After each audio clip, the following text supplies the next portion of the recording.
বাংলাদেশের সাংসদ খুনে হাড়হিম হত্যাকাণ্ড, নিউ টাউনের নৃশংস খুন বাংলাদেশের এমপি। তদন্তে একাধিক সূত্র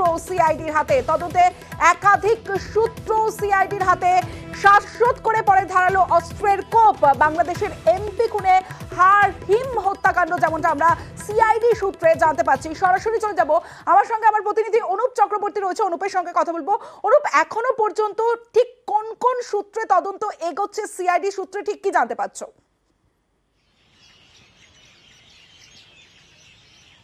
নিউ টাউনে যে একেবারে বাংলাদেশের সাংসদ খুন, সেই খুনের ঘটনায় বেশ কিছু তথ্য ইতিমধ্যে সিআইডির হাতে। মূলত 13 তারিখে যে বিলাসবহুল নিউ টাউনের আবাসন, যে আবাসনে সাংসদকে খুন করা হয়েছে, সেদিনকে সাংসদকে নিয়ে সব মিলিয়ে 7 জন কিন্তু সেই ফ্ল্যাটে এসেছিল।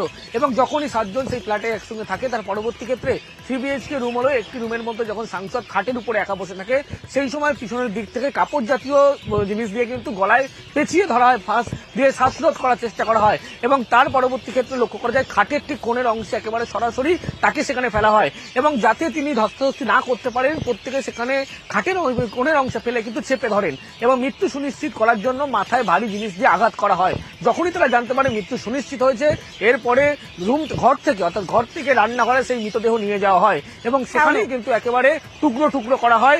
এবং এই জুয়েবের যে তথ্য উঠে আসছে, জুয়েবই কিন্তু পুরো এই মৃতদেহ টুকরো করার কাজ করে। এবং এই যে গোটা ঘটনা, সেই ঘটনায় কিন্তু একেবারে সে বেরিয়ে যাওয়া সিসিটিভি ফুটেজ, বেশ কিছু তথ্য যেমন সামনে এসছে এবং একাধিক যে ব্যক্তিকে জিজ্ঞাসাবাদে কিন্তু সিআইডির কাছে এই গুরুত্বপূর্ণ তথ্য ইতিমধ্যে উঠে এসছে। এবং যে 3 জনকে বাংলাদেশে গ্রেপ্তার করা হয়েছে, তাদেরকে জিজ্ঞাসাবাদে সেই প্রশ্নপত্র আনিয়ে কিন্তু ইতিমধ্যেই জুয়েবকেও সেই হিসাবে কিন্তু আজকে জিজ্ঞাসাবাদ করা হচ্ছে সিআইডির পক্ষ থেকে। তমস্বী, বেশ।